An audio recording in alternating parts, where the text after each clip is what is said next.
संत एकनाथ महाराज सब संतन की सब बाल गोपाल की श्री सिद्धेश्वर भगवान की ओम नमः पार्वती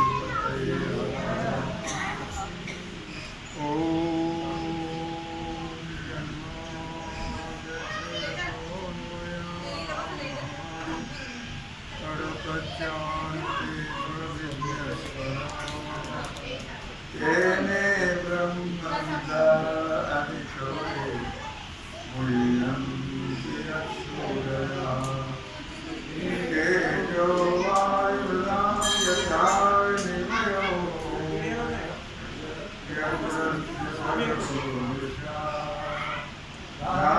रामनाथेन सदा निरस्तः सत्यं परं सत्यं परं सत्यं परं गोपाल आणि तुहे भाषणे माझे काहीच न म्हणे सुख दुःख जाणणे नाही जया भगवान सिद्धेश्वराचे आश्रम कृपेने श्री रुक्मिणी पांडुरंगाच्या चरणाजवळ बसून श्री सद्गुरु ज्ञानेश्वर महाराज श्री जगद्गुरु तुकाराम महाराज श्री संत एकनाथ महाराज यांच्या चरण सानिध्यामध्ये आपण सर्वजण मिळून महान ग्रंथराज ज्ञानेश्वरीच्या 12व्या अध्यायाच्या 149व्या ओळीचा आपण विचार करतो आहोत। विषय आहे ज्ञानी महात्मा आणि त्याच्या ठिकाणची शेवटची 2 लक्षणं, निर्ममत्व आणि निरहंकार, अशी हे 2 लक्षणाचा विचार या ओळीतून मौली करतात। आणि मी तू हे भाषण घेणे माझे काहीच न म्हणे, याच्यात आलं मम, निर्ममत्व आले याच्यामध्ये। सुख दुःख जाणणे नाही जया, निरहंकारीपणा आणि निर्ममत्व याच्यामध्ये आलेला आहे। आपला असा विषय चाललेला आहे।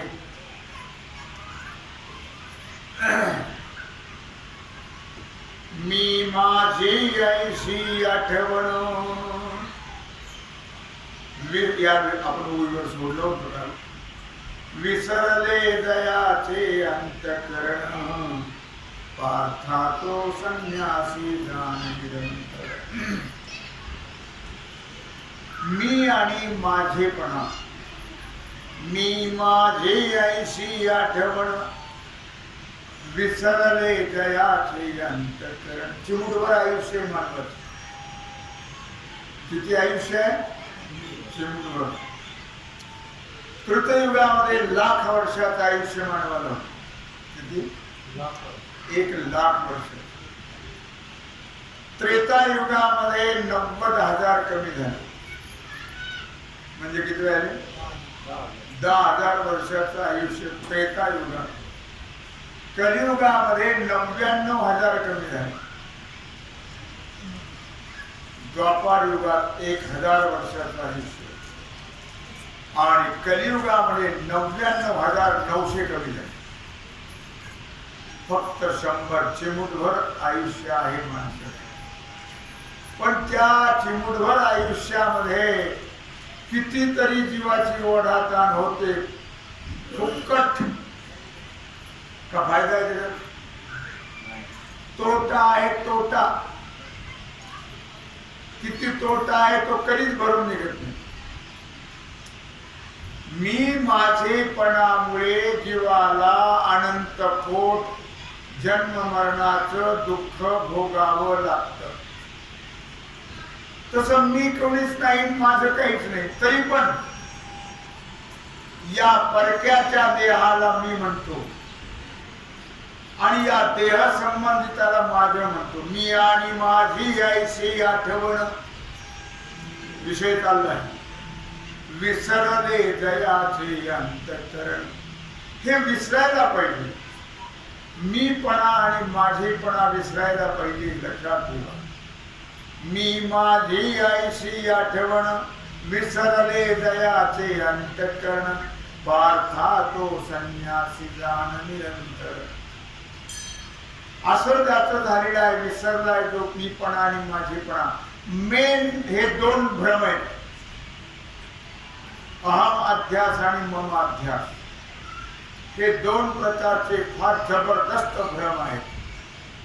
आणि त्या भ्रमामुळे नसलेलं दुःख जीवाला भोगावं लागतं. नसलेलं भोगावं लागतं. जीवाच्या ठिकाणी मरण नाही, मरण प्राप्त होतं. जन्म नाही, जन्म भोगावा लागतो.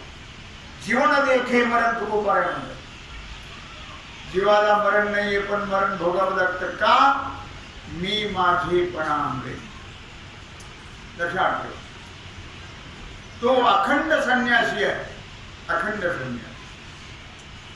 तो अहंकाराने दंडुनी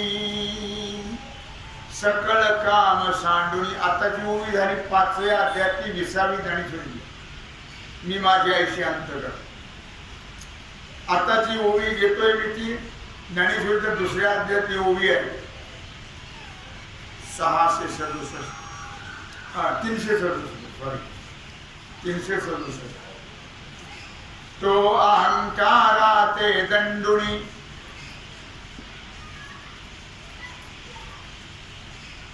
पुढं म्हटलं त्याने सकळ काम सांडोनी विचारे विश्व होनी विश्वची माझी.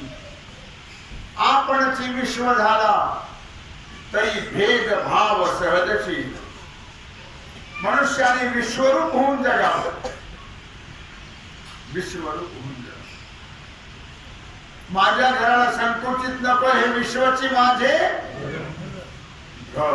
हे विश्वची माझे.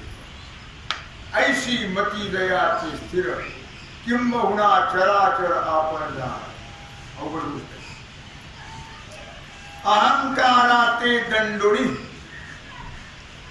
ज्ञानेश्वर महाराज वर्णन करता आहेत चित्तप्रज्ञ पुरुषाचं. चित्तप्रज्ञ पुढचा वर्णन कुठं सांगितलं? चित्तप्रज्ञाचं वर्णन 4थ्या अध्यायामध्ये चित्तप्रज्ञ सांगितलेलं आहे. चित्तप्रज्ञेचे का भाषा. 4था अध्याय. चित्तप्रज्ञ पुरुषाचा अहंकार हा संपूर्ण दंडुनी म्हणजे नाहीसा राहिला. चित्तप्रज्ञा महात्म्याचा अहंकार हा नसतोच. का नसतो? तर त्याला कळलेलं आहे. कळलं त्याच्या ठिकाणी विकृती राहत नाही. त्याच्या ठिकाणी काम क्रोध लोभ मोह मद मत्सर हे कधीच राहत नाही. लक्षात ठेवा. महात्म्याच्या ठिकाणी अहंकाराचे दंडुनी म्हणजे त्याच्या ठिकाणी कुठल्याही प्रकारचा अहंकार राहत. त्याचा अहंकार नष्ट झालेला असतो. त्याच्या ठिकाणी विषय सुखाची इच्छा पूर्णत्वाने नष्ट झालेली आणि तो सर्व विश्व आपण धरला. आपण विश्व झाला आणि विश्वात राहिला. विश्व होऊन विश्वात वसे. विश्व होऊन विश्वात राहावं फार महत्व आहे. लक्षात. विश्व म्हणजेच परब्रह्म भगवान. अर्थातच ए रवी सुख दुःख जाणणे. सुख दुःख केव्हा जाणल्या जातं? सुख दुःख जाणणे म्हटलंय मौली. सुख दुःख केव्हा जाणल्या जातं? ऐका केव्हा जाणल्या जातं. मौली सांगताय 14व्या अध्यायामध्ये 351 ओवीतून. ए रवी तरी सहजे सुख दुःख तैच सेविजे. तेव्हा ए रवी तरी सहजे सुख दुःख तैच सेविजे देह जळी होई दे मासुळी दे. तुम्ही जर देहरूपी पाण्यामध्ये मासुळे होऊन राहिला म्हणजेच देह तादात्म्य घेतलं की सुख दुःख प्राप्त. देहाचं तादात्म्य नसेल तर सुख दुःख हा काय हरकत नाही. देहाचं तादात्म्य घ्यायला आपलं असेल तर आपलं जे असेल त्याचं तादात्म्य घ्या. आपलं काय काय आहे? स्टीलचे भांडे, चांदीचे, सोन्याचे, प्लास्टिकचे, ॲल्युमिनियमचे, काही नाही. बंगला, गाडी, काही नाही. लक्षात घ्या. एरवी तरी सहजी सुख दुःख तैच सेविजे देह जडी होई दे मासुळी दे. जर तुम्ही देहाचं तादात्म्य घेतलं तर दुःख आहे. देहाचं तादात्म्य नसेल तर दुःख नाही. देहाचं तादात्म्य का घ्यायचं नाही? देह आपला नाही म्हणून. आपला असता तो सोडला. कोट्यावधी लोक कोरोनामध्ये गेले, अब्जावधी जागतिक रोग होता, अब्जावधी लोक गेले. घराच्या घर ओस पडले. ओस मी का सांगतो? सुख दुःख केव्हा? जर देहाचं तादात्म्य घेतलं तर. देह संबंधाने सुख दुःख हे तर तुटलेलंच आहे. देह संबंधाने सुख दुःख, देह तर तुटलेला आहे. देह आपला नाहीये हे कळाल्यावर मात्र हे कळणं फार महत्वाचं आहे. देह आपला नाही, आपली याच्यावर सत्ता नाही, कधी हा देह पडेल याची गॅरंटी नाही. हे कळलं तर देह तादात्म्य राहत नाही. देह संबंधाने सुख दुःख आहे. देह संबंधाने, देहाचं आणि देह संबंधाने. आता देह जर आपला नाही तर देह संबंधी कोण आपले आहेत? प्रपंच म्हणजे एक पिक्चर आहे. पिक्चर, प्रपंच म्हणजे एक नाटक आहे. काय आहे? नाटक आहे. त्यात खरं काय? नाटकात जसं खरं काय असतं काय? पिक्चर मध्ये खरं असतं काय? नाही. तसं या प्रपंचामध्ये लटिका व्यवहार सर्व हा संसार. लटिका व्यवहार सर्व हा संसार. वाया येर धार हरिबिन हरिमुखे म्हणा, हरिमुखे म्हणा. मला वाटतं हा संसार जर खरा असता आणि आपला असता तर नक्की आपल्या बरोबर दिला असता लोकांनी. जाऊ दे तुम्हाला काही अर्ध राहू द्या, अर्धा आम्हाला अर्ध तुम्हाला. नसेल तर सगळं नाही अर्ध बी ठेवलं नसतं. सगळं नेलं असतं. नेता येत म्हणून ठेवतो. लक्षात आलं? काही ठेवलं नसतं. पण लटिका व्यवहार सर्व हा संसार. संसार म्हणजे एक स्वप्न आहे. स्वप्न. संसार म्हणजे काय? स्वप्न आहे. एवढंच की आपल्याला पडतं ते छोटं असतं आणि हे मोठं आहे. एवढं स्वप्नातून जागे झाल्यावर तसं काहीच नाही. बोल का मेहरबानी करून.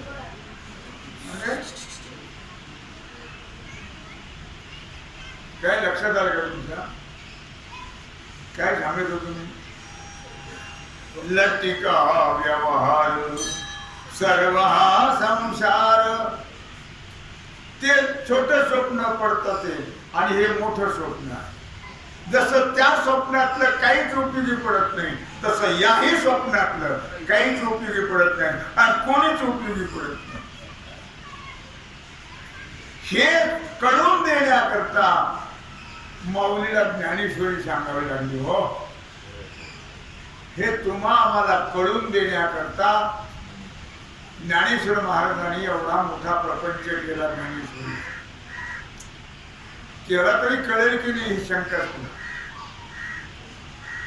कळेल भाग्यवंताला, दुर्दैवाला नाही कळणार. आणि ज्याला कळेल त्याचा फायदा, न कळेल त्याचा तोटा. कळेल त्याचा फायदा किंवा किती फायदा आहे, किती जन्म घेतले तरी तुम्हाला तेवढा फायदा करून घेता येणारच नाही. एवढा फायदा होणार कळलं ना. अर्थात ए रवी देह म्हणून देह संबंधामुळे दुःख, देहामुळे दुःख. देह तर तुटलेलाच आहे. मग सुख दुःखाचं ज्ञान भक्ताला कसं होणार हो, तेही सांगतात माऊली. ज्ञानेश्वर 14वा अध्याय 352 ओवी. आता ते तवतेने सांडिले आहे सर्व स्वरूपेशी मांडिले, सशांती निवडिले बीज रेषे. काय म्हणतात माऊली? आता ते तवतेने सांडिले. अर्जुना, परंतु ज्याप्रमाणे कोंडा, शाळीचा कोंडा तांदळाचा टाकून का कसं शिजवतो आपण, डाळी म्हणा काही का होईना, सशांती निवडले बीज रेषे. कोंडा टाकून द्यावा लागतो आणि आपला मगज घ्यावा लागतो. काय कोंडा टाकायचा आणि धान्य घेतल्या जात. त्याप्रमाणे त्यांनी आता देहाभिमान टाकला. देहाभिमान हा कोंडा आहे आणि आत्मा हे बीज आहे.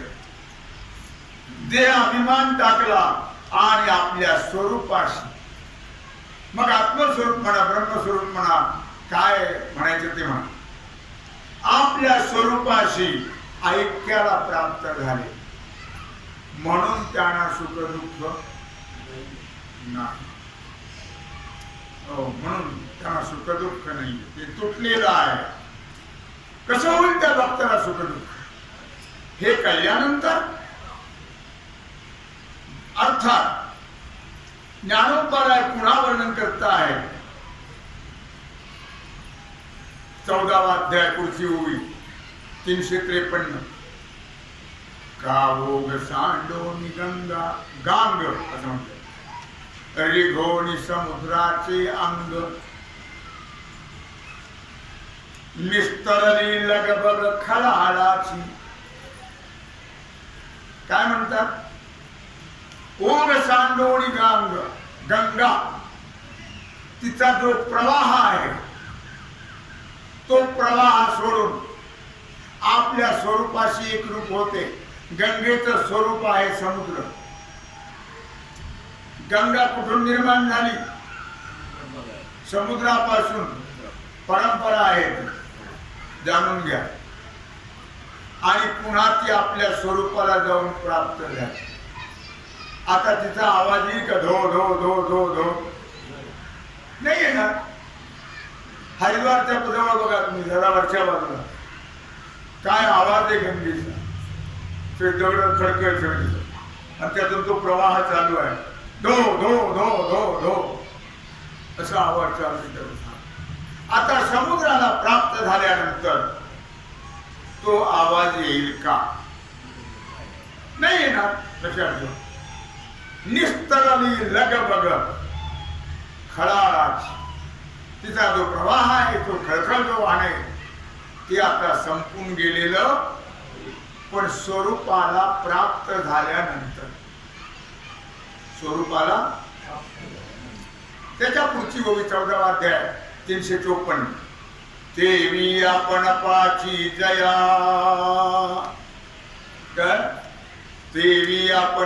प्रेमाची दया. 13वा श्लोक चालू आहे, 13वा गीतेतला. तुम्हाला सांगतो 13वा श्लोक चालू आहे गीतेचा. काय त्या 13व्या श्लोकावरचा हा विचार आहे. मला मुद्दा काय, तेही आपण पे दया वस्ती झाली गा धनंजया. हा शब्द कसे वापरले, शब्दात किती महत्व आहे. आपण पे दया वस्ती झाली गा धनंजया तया देही अपैसया सुख तैसे. तेवी आपण पे दया.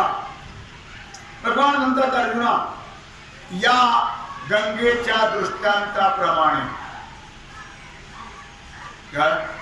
ज्याने आपल्या आत्मस्वरूपाच्या ठिकाणी चित्त स्थिर केलेलं आहे, ज्याने आपल्या आत्मस्वरूपाच्या ठिकाणी चित्त स्थिर केलेलं आहे, तो देहाच्या ठिकाणी येणारी जी सुखदुःख आहेत ते समान मान. सुख दुःख समान सकळ जीवांचा कृपाळ. ज्ञानाचा उद्बोध भक्ती प्रेमाचा कल्लोळ. धन्य जगी तोच एक हरिरंगीनाचे. रामकृष्ण वासुदेव सदा स्मरे वाचे. धन्य जगी तोच एक हरिरंगीनाचे. त्याला अशा प्रकारे सुख दुःख और नाही. त्याच्या पुढची होईल 14व्या आता नाही हो 14वा अध्याय 55वी ओळ. रात्री तैसी पाहले ते धारणा जीवी एक झाले. आत्मरामू देही आतले द्वंद्व तैसे. रात्री तैसे पाहले. ज्ञानोबारायाची फार खूबी लक्षात घ्या. खूप इतका सुंदर विचार ज्ञानोबारायाने सांगितलेला आहे की बस सकाळ रात्री तैसे पाहले. रात्र असो की सकाळ असो, खांबाला काय होतं, रात्र झाली काय तसंच खांबाला, सकाळ झाली काय तसंच खांबाला. रात्र काय आणि सकाळ काय जशी सारखीच असते, त्याप्रमाणे आत्मज्ञानी महात्मा जो आहे त्याला सुख काय आणि दुःख काय. सुख दुःख समान सगळ्या जीवांचा कृपा. ज्ञानाचा उद्बोध भक्ती प्रेमाचा कल्लोळ. धन्य जगी तोची एक हरिरंगीनाची. राम कृष्ण वासुदेव सदा स्मरे. लक्षात व त्यांच्या ठिकाणी येणारे सुख दुःख हे त्यांना समान भाषे. सुख दुःखाला ते मोजत हो नाही. 56वी ओळ. निद्रिताचे आता दृष्टांत द्या. निद्रिताचे न्यांगेशी साप तैसी उर्वशी. झोपलेला माणूस आहे, झोपलेला गाढ झोपलाय, त्याच्यापुढे अप्सरा नृत्य करते आहे, त्याला काय कर. किंवा मोठा सर्प उशाला येऊन बसलेला आहे, अप्सरेचा आनंद आहे, सर्पाचं दुःख. काय निद्रिताचे अंगेशी साप तैसी उर्वशी. देवी स्वरूपस्था सरिसा देह द्वंद्वे. त्याप्रमाणे आत्मस्वरूपाच्या ठिकाणी एकरूप झालेला त्याला देह द्वंद्वाची बाधा होत, ते द्वंद्वातीत झालेले असतात. लक्षात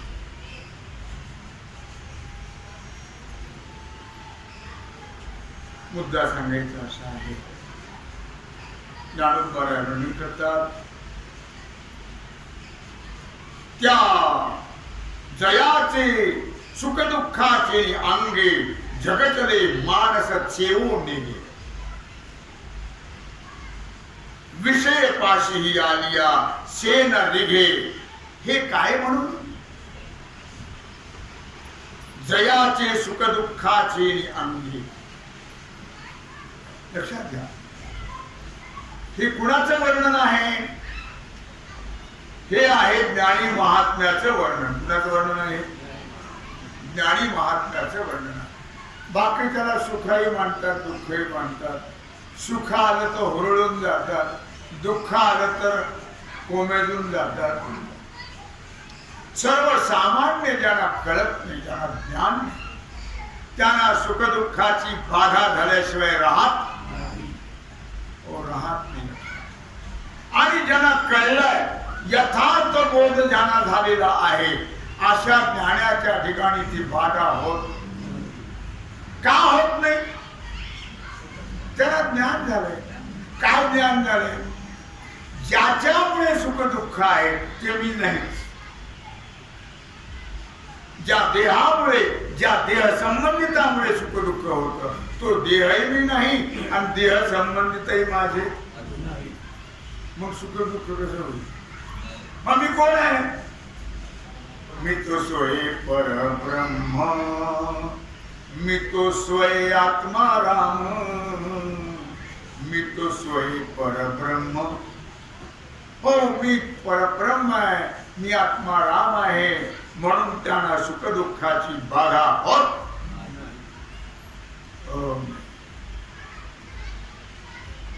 जयाचे सुख दुःखाचे अंगे जगतने मानस चेवो नेगे अरे सुख दुःख स्वतःला किती त्यांनी धक्के दिले त्या सुख दुःखाने तरी ते जागे होत चेवोची नाही जागे होत म्हणजे सुख दुःखाला मोजत आपल्याला काही नाही हो संतांना फार सुख दुःख फार आपल्याला काहीच नाही काही मात्र नाही पण त्याने त्याला मोजलं त्यांना माहिती आहे सगळं मिथ्या आहे त्याला काही महत्व देह मी नाही देहाला जे लोक बोलतात तेही माझं नाही देह मी नाही देह संबंधित माझे नाही जे लोक बोलतात ते देहाला तुम्हाला माहिती आहे तुकोबारायाची धिंड काढली होती गाढवा काय काय त्रास दिला लोकांनी सांगू तुम्हाला गाढवावरून धिंड काढ त्यांच्या गळ्यात चपलाच्या माळा तुकोबराय हसत लोकांनी विचारलं काय वेडेपणा आहे तुम्ही हसताय म्हणलं मग रडू आणि तुमच्या गळ्यात चपलाच्या माळा माझ्या नाही हा तर भ्रम आहे तुमचा माझ्या नाही मी तुम्हाला कळलोच नाही आणि ज्याच्या गळ्यात चपलाच्या माळा आहे तो मी नाही देह मी नाही देह माझा नाही म्हणून मला हसू येते दुःख करण्याचं काय कारण मुद्दा असा आहे की याप्रमाणे निद्रित जयाचे सुख दुःखाचे अंगे झगटले मानस चेवो नेगे त्यांचं मन जाग होतच नाही चेव म्हणजे जाग होणं विषय पाशी आलिया सेन रिगे हे काय म्हणून विषय जरी प्राप्त झाले तरी त्याच्याबद्दल त्यांना हर्ष विषाद प्राप्त होत शरीर आहे देह आहे मनुष्य आहे काय जरी विषय आले प्रसंगावधानात तरी त्याचा ते कधीच विचार करत त्याच्यात ते गुरफटून जातही ओ नाही लक्षात देवी ज्ञानोबराय वर्णन करता आहे यम लब्ध्वा गीता 6वा अध्याय 22वा श्लोक आहे. बरोबर बघा, यम लब्ध्वा चापरम लाभम मन्यके नाधिकं ततः यस्मिन् स्थितेन स्थितोन दुःखेन गुरुणापि विचाल्यते. यम लब्ध्वा चापरम लाभम, भगवान वर्णन करता है, यम लब्ध्वा चापरम लाभम मन्यते नाधिकं ततः यस्मिन् स्थितोन दुःखेन गुरुणापि विचाल्यते. केवढं जरी दुःख त्याला झालं तरी ते विचलित होत, केवढा जरी लाभ झाला, यम लब्ध्वा चापरम लाभम, अपरंपार जरी लाभ झाला तरी ते त्याच्यात गुरफटत नाही. सुख दुःखादी वरमे, 6वा अध्याय 405, सुख दुःखादी वरमे का शुभाशुभ कर्मे दोन्ही ऐसी मनोधर्मे नेनेच जो. सुख दुःखादी वरमे, सुख असेल दुःख असेल लक्षात ठेवा, याचा विचार त्याने कधीच केला हो. सुख दुःखादी वरमे अथवा पुण्य पापादी कर्मे,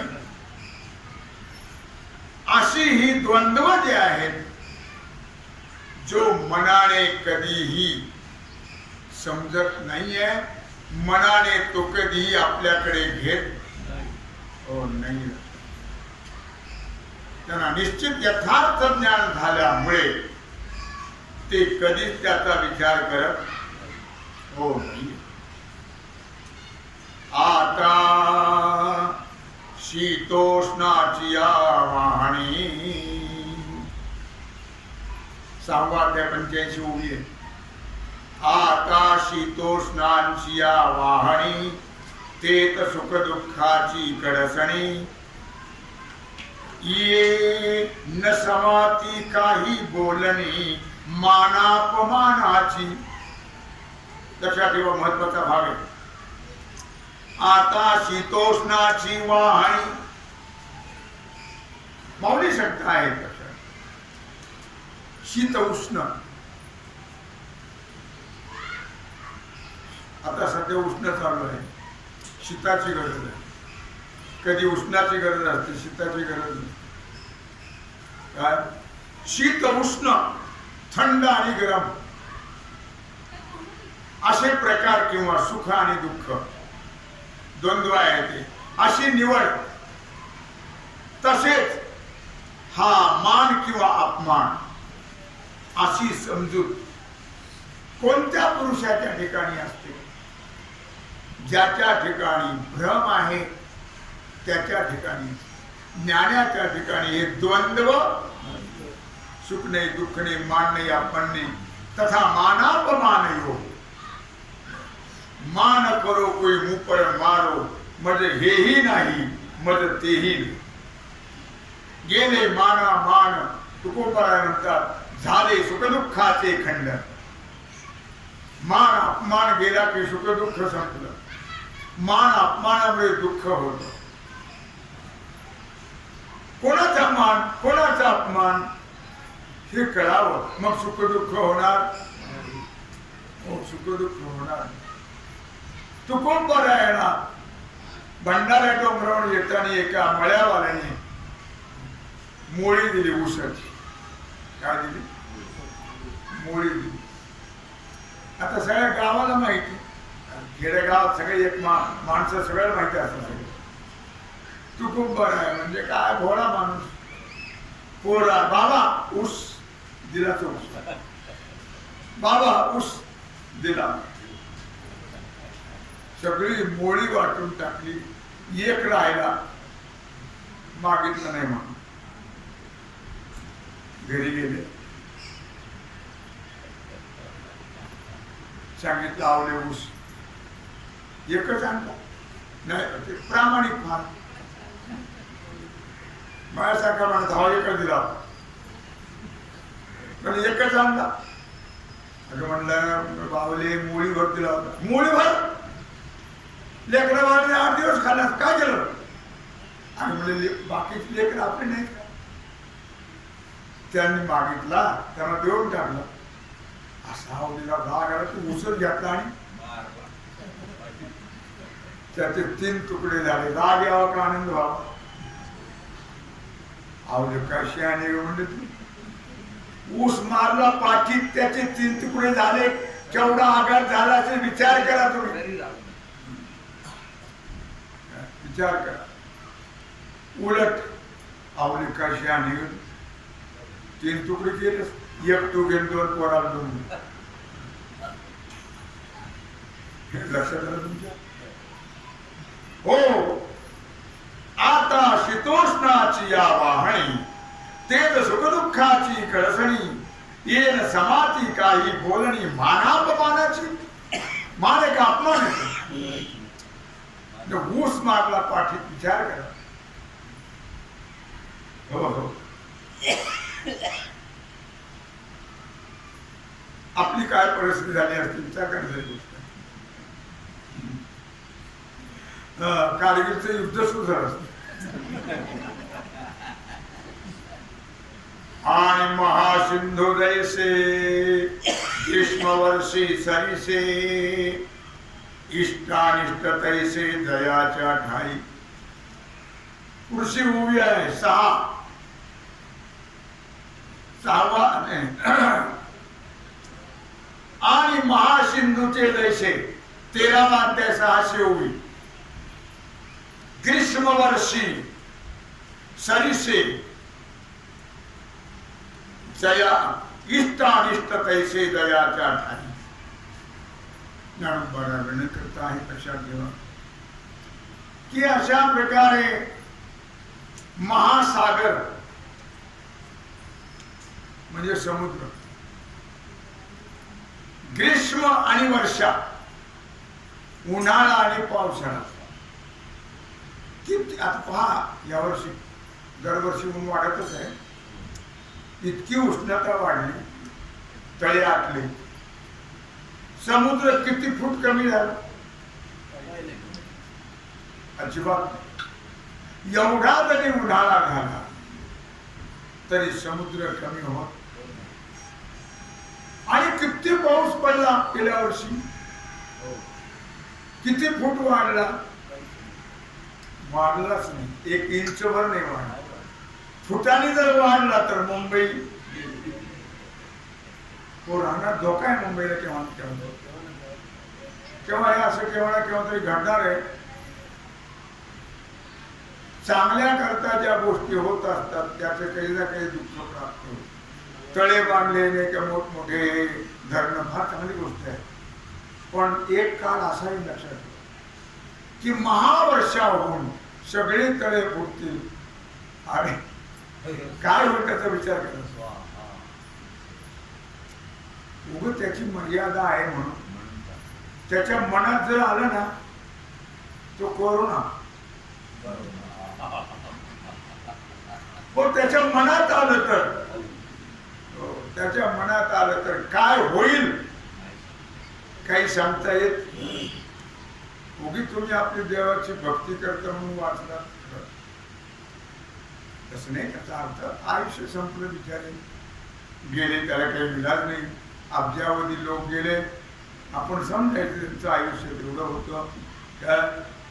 पण असं मला मुद्दा काय सांगायचा आहे की अशा प्रकारे की महासिंधूची जैशी ग्रीष्म वर्षी सरीसे, केवढा उन्हाळा झाला, किती पावसाळा झाला तरी समुद्र कमी जास्त होत. इष्टानिष्ट तैसे दयाची ठाई. तसं अनिष्टही झालं तरी ते कमी होत नाही. इष्टही झालं तरी ते वाढत. हर्ष विषाद हा त्यांच्या ठिकाणी हो नाही. का तिन्ही काळ होता. त्याच्या पुढची ओळी 13वा अध्याय 601. का तिन्ही काळ होता त्रिधा नव्हे सहिता सविता. उन्हाळा, पावसाळा, हिवाळा हे 3 काळ आहेत. या 3 काळामध्ये उन्हाळा आला की लगेच सूर्यनारायण कूलर मागवतात. झालं कधीच. पावसाळा आला छत्री कधीच. हिवाळा आला गरम कपडे. 3 काळ होता त्रिधा नव्हे सविता. 3 काळामध्ये सूर्याच्या ठिकाणी कधीच वेगळेपणा निर्माण होत नाही. लक्षात. तैसा सुख दुःखी चित्ता भेद नाही. तसं महात्म्याच्या ठिकाणी किती सुख दुःख निर्माण झालं तरी अंतःकरणामध्ये भेद निर्माण होत नाहीये. सामान्यांची सुख दुःख आणि त्या सुख दुःखाची जी प्रवृत्ती आहे ती फार तीक्ष्ण असते. सामान्य अज्ञानी जीवाची ज्यांना कळत नाही आहे त्यांची जी स्थिती आहे ती फार तीक्ष्ण असते. लक्षात ठेवा. काय ज्ञानोबा वर्णन करता आहे 13वा अध्याय 804 ओळीतून. आणि मातलिया सागरी मोकलिया तरी लाटांच्या एरधारी आंदोळे जेवी. आणि मातलिया सागरी. सागर माततो की नाही मात्र. वादळ निर्माण झालं काय होतं त्याला आम्ही वेगळी नाव ठेवतो त्या वादळाला.